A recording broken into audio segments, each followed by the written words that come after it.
pleasure to announce next speaker, Clare Butcher, who is at the moment in Toronto. And there she is currently a curator for public programming and learning with the Toronto Biennale of Arts. And she's actually originally from Zimbabwe, but you kind of lived among many different countries and continents. And she's a curator and educator, and she, as an important part of her practice, is actually cooking and collaborating. And she will be addressing how we can consider cooking and the encounters around and through food as a forms of pedagogy. Also, Claire was, as she puts it, an education coordinator for Documenta 14, and she worked with many museums, academies, and community groups, and a few of exhibitions that we could mention are Men are Easier to Manage Than Rivers, and the principles of packing on 2 traveling exhibitions, and If a Tree that took place on the 2nd Johannesburg Biennale in 2012. So Claire, very happy to have you here. Please, the floor is yours. Thank you, Irena, and thank you, Jiva, to both of you for hosting us and also problem solving in real time around the Zoom and Facebook and YouTube and all these different platforms. I really appreciate that, knowing that this is not necessarily a kind of conference making that many of us were trained to do. So I very much appreciate that. And thank you to all of the fellow speakers and what you've shared today. My brain is totally full already, so I hope I can make some sense and possibly weave some connections also between the amazing and inspiring thoughts that you've shared today. I really, I think Vidha said it well. Like, I feel like you are all kind of bringing words to articulate these different practices that are often quite hard to find the vocabularies for. So I'm really also pleased in terms of the framing of how you've brought us together is to develop those vocabularies together, which I think is really exciting. And I'm very much feeling like I need this kind of community right now.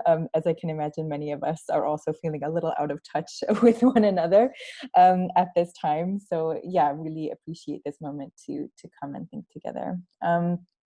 Something that I wanted to start with before I share my screen is a practice that I am very much learning about that is practiced here in Canada, but also in other places, particularly in colonized spaces where there are still, I think, movements to understand and learn more of the complicated context in which we're living and working. And I know that land and landscape has been brought up a lot today, as well as I think the importance of situating practices in space.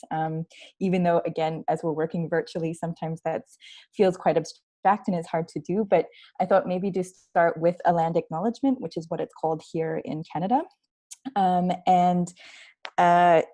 Thinking through literally where I am sitting and how that is also shaping the way that I'm thinking about these things right now, shaping and challenging them for sure. So yeah, I am sitting in the place now called Toronto, which comes from the word Takaronto, which means, and there are different understandings of the definition of this term, which is an Anishinaabe term, one of the indigenous languages of this place. And one interpretation is a gathering space or where the elder trees grow. So the elder tree is a kind of tree that is native to this region. And I'm next to a road that is called Spadina in English, or it's been anglicized to Spadina, which is Ishpadina, which is an Ojibwe word. That's the larger group of languages that Anishinaabe is part of. And that means sort of road on a ridge or a high ridge or hill. And that is also a really important historical conduit of migration and trade. And that's just a really important and interesting, I think, contextualizer of the very well-traveled routes that food and stories and histories have taken that very much are close to the surface, I would say, and still are very much present and shaping our experiences in the way that we navigate space and relationships and time and knowledge with one another. The kind of wider area around what is called Toronto is the traditional territory of the Mississaugas of the First Credit, as well as the Anishinaabe, the Haudenosaunee, and the Huron-Wendat nations. And that is also to signal the many very, I think, long histories, we're talking millennia here, of activity that's happened in this place, which I am a very, very small and very recent arrival and part of that story. And I think that something that has been really challenging and exciting for me to kind of think through is, especially as someone from another colonized space, Zimbabwe, which was called Rhodesia before that, and had many other names before that, before it was kind of nationalized. That is not a practice that's done there in any kind of formal settings. And it's been really wonderful to be able to think through what the kind of, not so much land acknowledgement as recipe, but what would it mean to migrate these kinds of forms and to overlap those in different spaces that would allow us to share in a conversation about what it means to inhabit agreements or treaties, and in some cases a lack of a treaty, in occupied land around the world. And I think that would be a very interesting starting point, and certainly is for me, to then be thinking about food and cooking and ancestral knowledge and the kinds of practices that bring us together today. But also, as part of that acknowledgement is, as I mentioned earlier, kind of jokingly, the fiber optic cables connecting us to one another today over like stretches of land and water that I cannot even imagine. So also just thinking, in addition to those kinds of like digital relationships, also what's brought me here is my relationship with Irena, which has also been developed over many years, I would say more than 10 potentially, going back to a small Dutch town, which neither of us are from, but we met in, and really appreciate that ongoing conversation that we've been able to cultivate. But also Vidha, I know that we met some years ago, and also through, I think, a conversation around many of the themes, I think, and questions that we've also been sort of centering on today. So really appreciate also the new relationships that we're developing through this conversation. So with that very long prologue, I wanted to kind of, as thinking about sort of where we are today, what is kind of grounding our practices and situating us. I'll share my screen now. Just thinking about, where we are today, but also then maybe what I'm bringing with me and the different kinds of things, I think that the relationships, etc., that we're bringing also ourselves to this context. And recipes have been discussed a lot today, which I'm really pleased about. Just thinking very much, of course, in the kind of, poetic sense that has been raised, as well as then I think the kind of, I guess, relationship to questions of statecraft and design and almost kind of blueprinting, which I think also some of the presentations have touched on, which I think is definitely the kind of zooming in and zooming out that I'm really interested in doing when it comes to particularly forms like a recipe or a cookbook, which are not always recognized as knowledge in the same ways or as influential in terms of shaping daily practices, which also come with their own ideologies, as has also been articulated. So this is just an image of my great-grandmother's recipe book, and it came to me empty, which was interesting, so she never used it, except there were sort of inserts of handwritten recipes from my gran and actually from my mom. And it was interesting to see that no one had been quite brave enough to enter those into the pages, like in a kind of permanent way, that there were these sort of inserts, and that this recipe book then remains a kind of open form that will constantly be kind of renegotiated, which I think for me is a kind of ideal context in which to be thinking about the approaches that I would like to bring when we talk about I think, the kind of circulating of knowledge around these sorts of practices and histories, as many of us have sort of also already pointed to, is the kind of very global, very kind of historical, as well as the deeply personal and institutional. Because I think that as soon as we start talking about like the history of writing and publishing, there's of course many links, and I think this has also been said around the history of cookbooks and empire, and thinking about those histories of trade routes, ingredients, and the ways that those shape very kind of intimate details of our lives that we may not even be aware of. And I think for me, over the years, I've become more and more interested in how, you know, these seemingly quote unquote domestic and intimate scale things like recipes, like cooking, like sharing of practices through gesture and through kind of muscle memory, and as Merve was saying, like through the eyes and through the hands, as Vidha was also saying. I'm curious how, you know, what are those unintended consequences potentially that relate to the much bigger, maybe institutional and structural aspects of also the learned histories that come to us in other ways. And I'm wondering if there's some kind of complicated intersection that we might arrive at that would help us to find strategies of renegotiating those big questions through, again, these small practices and exercises that we do together. And Irena, you framed that in your introduction of interesting case studies that we can also see where we look to, you know, grassroots and groundwork initiatives then being adopted by the state in terms of like policy change, et cetera. So I'm interested in this kind of interplay, but also sometimes the negative effects I think that an institutionalized context can have on these practices of intimacy and trust that we've also been describing, which is certainly, I think, something that I've been really challenged by, particularly when working in different institutional environments, is what happens when we translate these vocabularies into that space, knowing that there is sometimes a loss in translation, and what are the vocabularies exactly that we're kind of talking about today that would help us perhaps recoup a sense of agency that allows allows a kind of integrity to be held by these forms, or is it, and this is kind of where I'm at right now, is it not possible to do this kind of work in those spaces, because particularly as we're seeing through this pandemic, so many of these systems are being exposed for what they are and what they lack, and I think we are seeing a tremendous shift, isn't even the word, a revolution potentially of how it is that we engage with these institutional structures within our daily lives, even as we've spoken about, you know, food supply chains today,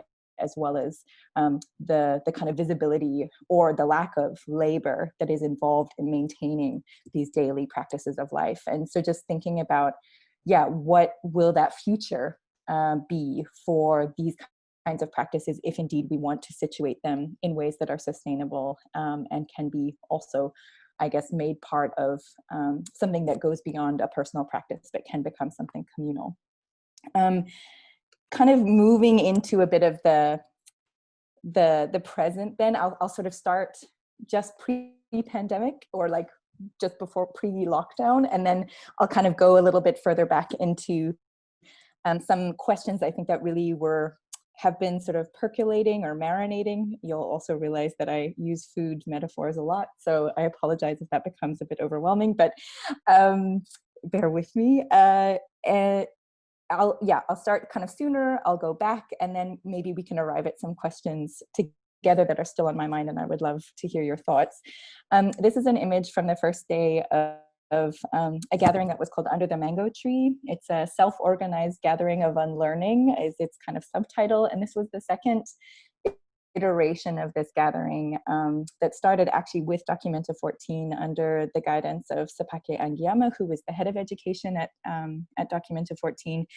And we had a kind of first iteration of this gathering that really brought together artists and art educators who were interested in practicing in other ways where we could create other kinds of spaces and frameworks for learning that we kind of perceived as lacking within institutionalized contexts. And there was a sense in which, because not everyone is part of an institution or affiliated with one, we are very often, I think, because of a lack of resources, inhibited from sharing those practices with one another. And I think that's quite interesting to kind of see that in relation to what's happening now, where because of this kind of inability to meet in person, actually many of those practices are being shared digitally, which is quite interesting to maybe think about in contrast to where the questions in a way, or the necessities that were shaping this first gathering of Under the Mango Tree. The title comes from Paulo Freire's Pedagogy of Hope, which its original title actually was Under the Shade of the Mango Tree. And he was describing sort of his upbringing in Brazil and thinking about the importance of learning in spaces outside of the classroom. And for him, it was a personal realization, literally sitting in his garden as a child and understanding that there was so much he needed to learn from the entities and species and living ecologies around him that weren't necessarily the kinds of knowledges that were being valued within a classroom space or a formal educational environment.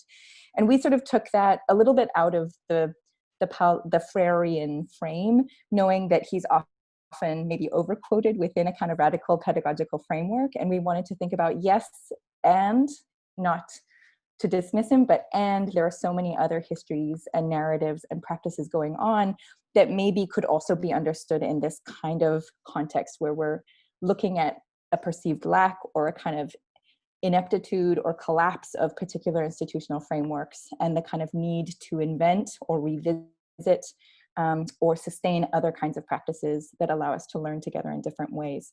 And so in this second gathering, we came together at the Visva Bharati University in Shantiniketan, and this is in West Bengal in India. And it was actually the university's 100th anniversary. It was founded first by Rabindranath Tagore 100 years ago, sort of in keeping with his, I guess, vision for a different kind of pedagogy. And the school was really designed through very particular principles where there was a very kind of considered approach to indoor and outdoor spaces and understanding the role of, I think, particularly trees in relation to gathering spaces for learning. And there are still many important practices of tree planting within the curriculum, as well as, I think, many other communal forms that are really part of the curriculum, which is, I think, something very interesting to kind of look into more deeply. Because of today's length of presentation, I won't go into all of those, but I started with this image, which was a kind of first registration process that was proposed by Sanchayan Ghosh, who was our hosting professor, a part of the painting department at the Kalabhavana Art Institute there, with a group of students and faculty members, as well as a number of contributors who came to Shantiniketan to share with one another for that week. And this registration process is based on a drawing practice, apana, where we were invited to draw one another's shadows, actually using a ground rice paste. So this is also interesting to think about those materials in relation to one another. And this kind of space, this clay space, was prepared beforehand as a kind of site that we could always return to during the week to kind of remember where we began, and then to think also about how our thinking and working processes were changing as we were learning from one another. I was part of a wonderful workshop in collaboration with Daritri Boro, who is from the Assam region in the north of India, and who is very interested in really, I think, sharing indigenous approaches to food, both cultivation as well as preparation and sharing. And we worked in direct collaboration with community members from the Santal community, which is next door to Shantiniketan, and a group of students, as in thinking about what it meant to work with and through food and preparation practices, as well as eating together communally in this space of the kind of gathering as a whole. And so there were workshops going on led by various members of the gathering, and we would sort of meet every day to actually prepare the lunch together that would then serve everyone participating in the gathering. And it was interesting to think about, I think, the the desire that we had to really learn from one another as a smaller group of collaborators, as well as the many knowledges that each of us were bringing to that setting. And we were really kind of looking at the week as a very kind of experimental process where we would kind of let each day shape the next one, and the questions kind of emerging would then determine what we would do the next day. But all of that also had to happen within this kind of organized time frame of the gathering itself, where we also had this kind of practical imperative of making sure that everyone had food and enough food at lunch every day, to be able to sustain also their energies and thinking processes as they were following other workshop streams. So it was interesting, the kind of tension that emerged from our desire to experiment and learn with one another in this more intimate setting, and then almost this kind of para-institutional weight of making sure that everyone had food on time, and was able then to kind of do the food in this kind of practical way, and then get back to almost quote unquote the real work of learning. And that was interesting, that even within this space, we still struggled to kind of get out of this habit of understanding food in a very particular frame that needed to fit within a different kind of schedule. So it definitely got me thinking about food time, and thinking about how maybe we needed to definitely revisit that within the future of this gathering, but also in my own practice of what it means then again to enter these practices into even a very kind of experimental institutional space like this, where we still needed to, in a sense, almost struggle to determine those frameworks and to understand the kind of time and labor involved in this caring service. And so interesting to think about. I know a number of us have mentioned this kind of tension between host and guest and hospitality as practice, and how might we understand I think just that sustaining work that food also brings to a gathering like this within that context. And the reason that I've centered on this photograph is actually because the thing that we ended up with, because actually through the week our kind of our levels of exhaustion grew, and we became more and more kind of resistant to this element of service in a sense, even though we continued to produce food.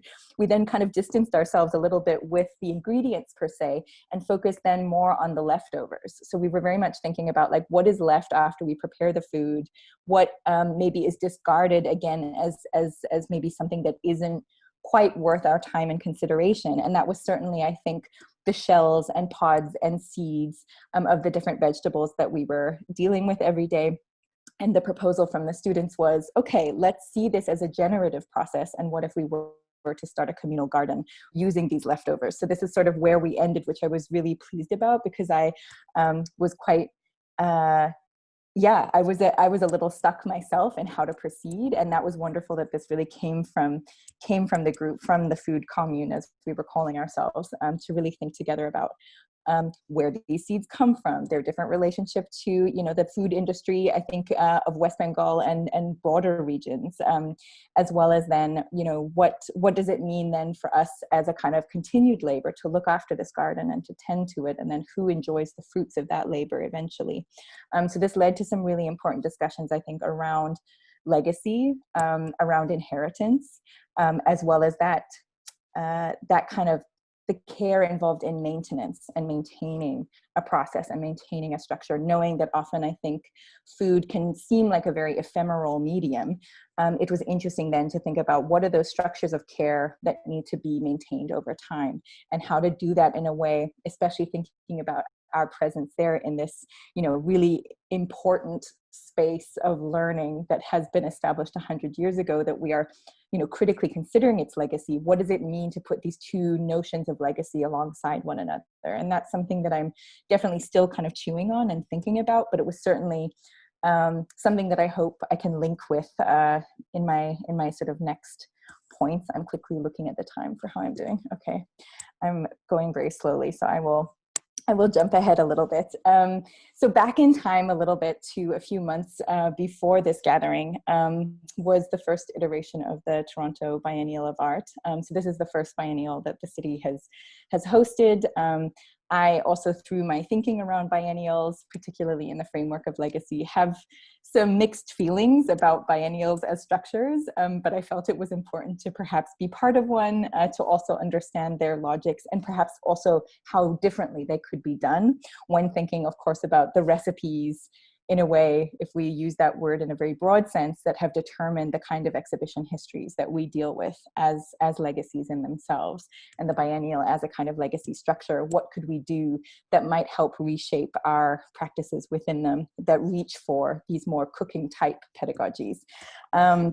This is a kind of detail of a work by Caitlin Tagliabue, who's a local gardener and illustrator. And this is a plan for a mural that she eventually made, and I'll show you that in the next slide, called Flourish and Unfold. She was really interested in how we might inhabit what she kind of called the carcasses of the present. So she was really interested in thinking about ruined structures, and particularly institutional ones, and the kinds of life forms that can still sustain themselves within those ruins. So thinking very much, and you can see here a kind of gesture towards mycelium and mushrooms and fungal networks as being these remarkably resilient and also incredibly complex networks that are able to, I think, coexist and still also thrive within a kind of collapsed structure that they can then inhabit.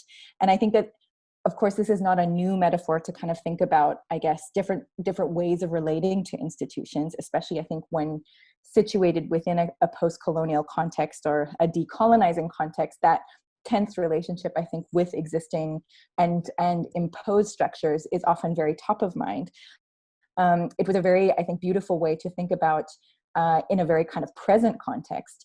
What does it mean, especially for now, where we see so many, I think, structures kind of weighed under the kind of pressure of the pandemic and the kind of very clear lack of forethought and planning that allows for any kind of glitch within this system. What are the other also living and non-living relationships that we might look to that provide alternatives, but also I think can be reflected upon over very long scales of time. And this was a kind of view, a sort of a more in situ view towards the Programs and Learning Hub, where Caitlin's mural was installed. And this mural framed every workshop that we were doing in that space, and was always a kind of the starting point for thinking about whatever we were doing in there. It always started with what are the invisible networks underneath us, what is framing us, what is the structure around us, and how is what we're doing working in relationship to those things. So almost thinking about those different ingredients that were bringing us together, and what it was that we were doing as a learningful process together that could maybe be, if we wanted to kind of extend that metaphor, a kind of cooking in itself, cooking up possibilities. And you see here my colleague Myung-Sun Kim's fingers holding a card that says, "This is a call to composting responsibly." And this comes from a really amazing card pack from a group called Gesturing Towards Decolonial Futures. And this card pack was kind of formulated as without modernity cards. And it's a series of provocations and invitations to really think about our different relationships to, whether it's to the curriculum, whether it's to the museum, whether it's to a particular kind of institutional space that we find ourselves in, even if it's the kind of institution of the mind in the way that we internalize a lot of these logics.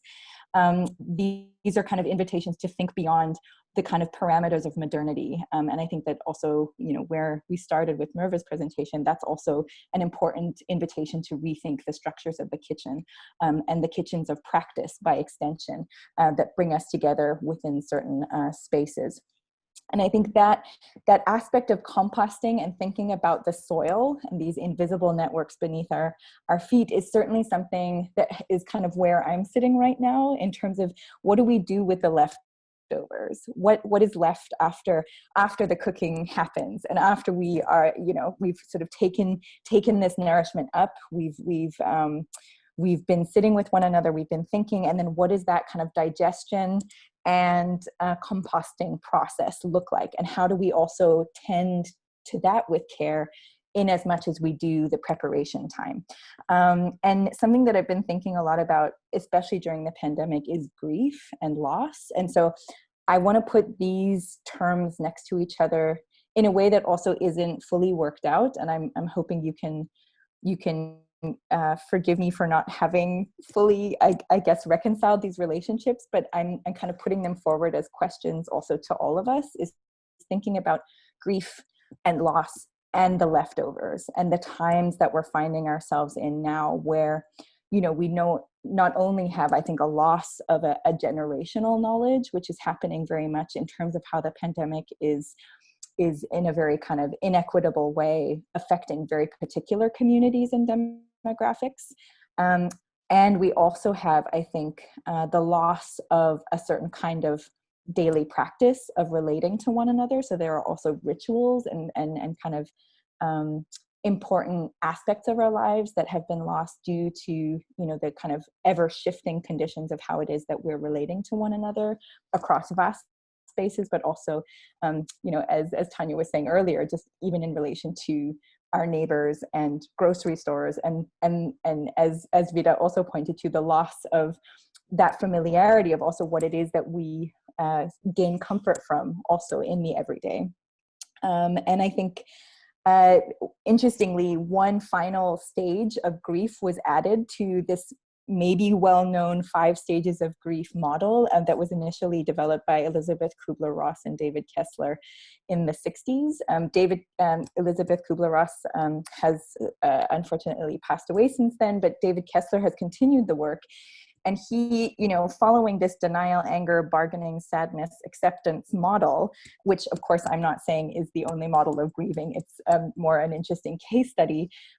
He then last year added meaning to this cycle. And he said, it's not only about a kind of acceptance of what has happened, but it's finding meaning in that process. And I was curious what maybe we, or if there were any kind of thoughts about what cooking and digesting has in relation to that process of meaning making and finding meaning in that process of digesting and working through, I think, the leftovers together. What are we left with, and how do we then take that up as nourishment potentially to then energize other processes? But maybe as a darker and perhaps more but very real aspect of this, and I apologize for any the language here, but this is a very interesting sort of counterpart to that, which is also coming from Gesturing Towards Decolonial Futures Collective, which is how they talk about what do we do with the collective and individual shit, and pardon my language, that really underpins so much of what it is that we do together and how we relate to the structures around us. So I've also, just to say, I'm very happy to share the presentation and have gathered a couple of links at the end if anyone wants to kind of dive down into these cases more closely.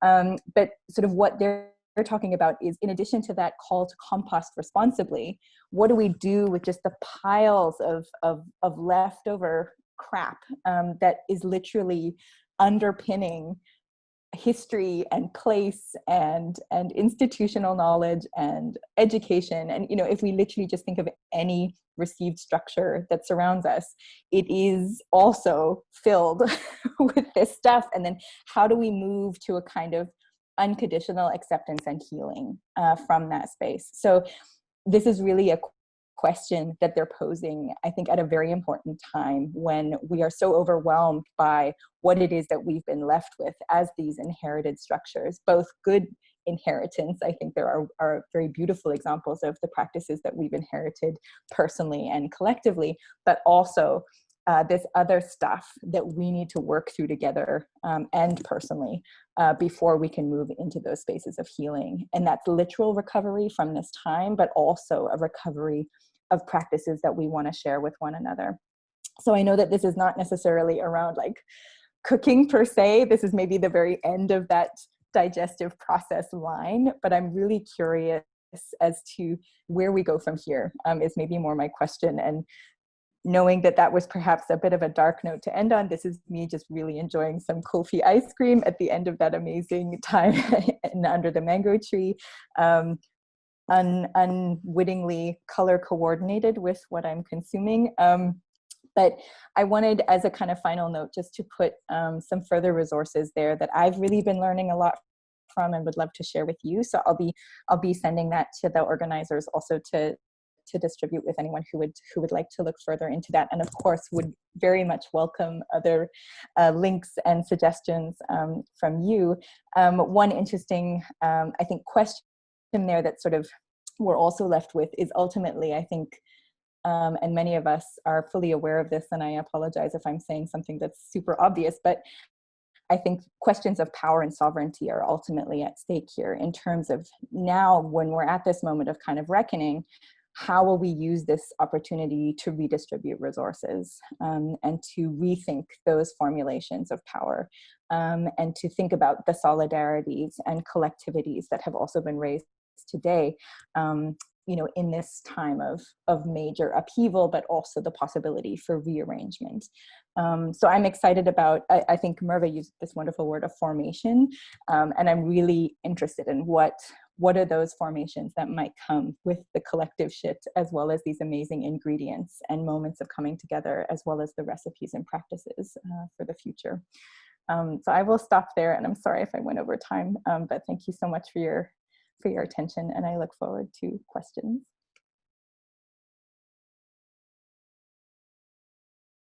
Thank you very much, Claire, for this really nice talk. And thank you very much for actually putting this into perspective, like what's happening with the leftovers, because this is something we still didn't address throughout the conference. So I think it's really nice. And I also think it's also very nice how the next talk is gonna add to that, especially when you mentioned that like from all the kitchen and cooking workshop you did under the mango tree, then there was this question, okay, what to do with the seeds, and there it comes garden, and soon we are actually gonna hear exactly the story of a garden and what happens with the garden throughout the 10 years actually. But first I would like to ask if somebody else has a question for Claire.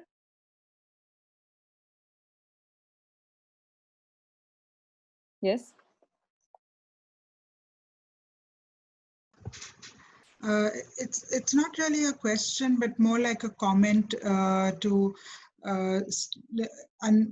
actually connect Tanya's talk to your talk in a way, in reference to seeds and what is left over. I mean, just the line of thought that began with Tanya's talk of thinking about immigrants and thinking about food somehow in this metaphorical kind of a way. I'm not very clear, I'll have to think about it more. But one of the things that came to my mind is that the food that often gets imported in these bulk quantities, which is often a result of a monoculture of farming, these seeds never sprout. So even if you collect these seeds or leftovers, they don't exactly sprout, you know, or even if they sprout, they will never grow into, and not just because of, like, of course, the weather conditions in Helsinki are very different, but yeah, more often than not, they just, nothing happens to them. So they're not even disintegrating, you know. So I'm just kind of thinking, Claire, that it was really amazing that you were perhaps working with produce that was from around, that this could be a future one could look forward to, the idea of collecting, saving, and replanting, and, you know, this kind of continuation. And I mean, it's a common story from India where you know, it's like this grandfather who's planting a mango tree, and a passerby asks him, like, what are you doing? And he says, I'm planting a mango tree. So he says, but yeah, by the time the mango tree starts to fruit, you're going to be dead. So who's going to eat? And he says that I'm planting it for the generations to come. So kind of thinking of also what a tree does is to offer seeds, and thinking of then a human gesture almost copying that. And yeah, so just kind of all these connections like that railway road from Merve's photo came to my mind. Actually, before Claire says something about it, if I can complement what Vidha was saying, taking the food as metaphor again, and the 6 stages of anger, the grief. Sorry, my where I stand is very symmetrical. It's between anger and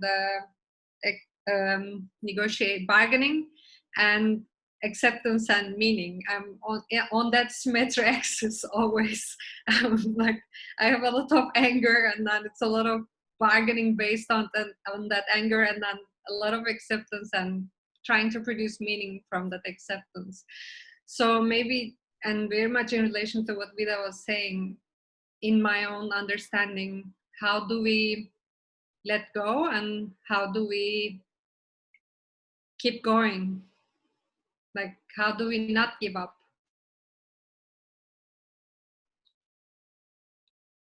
Thank you for these really important additions and responses. I think absolutely there's a really important tension that you're pointing out to there of like the complexity of hope as well. What does it mean, to kind of like, of course the seed is often such an emblem of hope, but then to understand its total modification to be sterile and not offer any kind of future potential, and to not be compostable. Like, what do we do in that kind of future is a really important question. But then, as you're really importantly saying, Merve, how to not lose hope in terms of, understanding that I think what maybe the kind of cycle of grieving sometimes suggests is that the importance is that it's a cycle and that it's never stable. So there will constantly be this kind of motioning through these different stages, and one never ends. But of course, that's also kind of hopeless as well.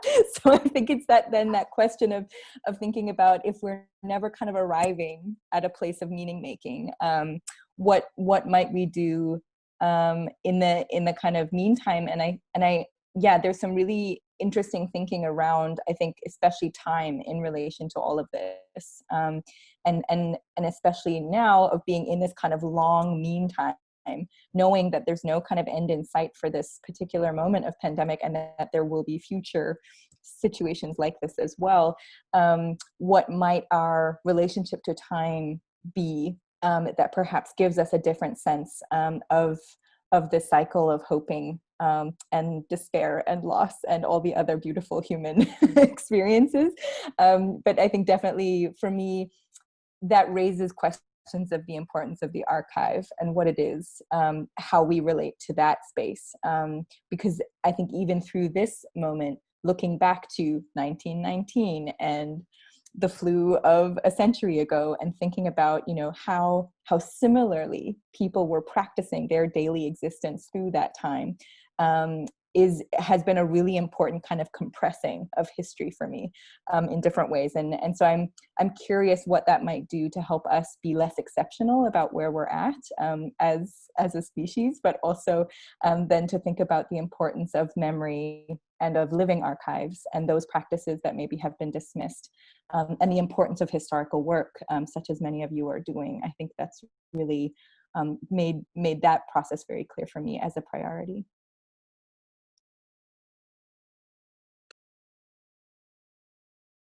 Okay, thank you very much, Claire.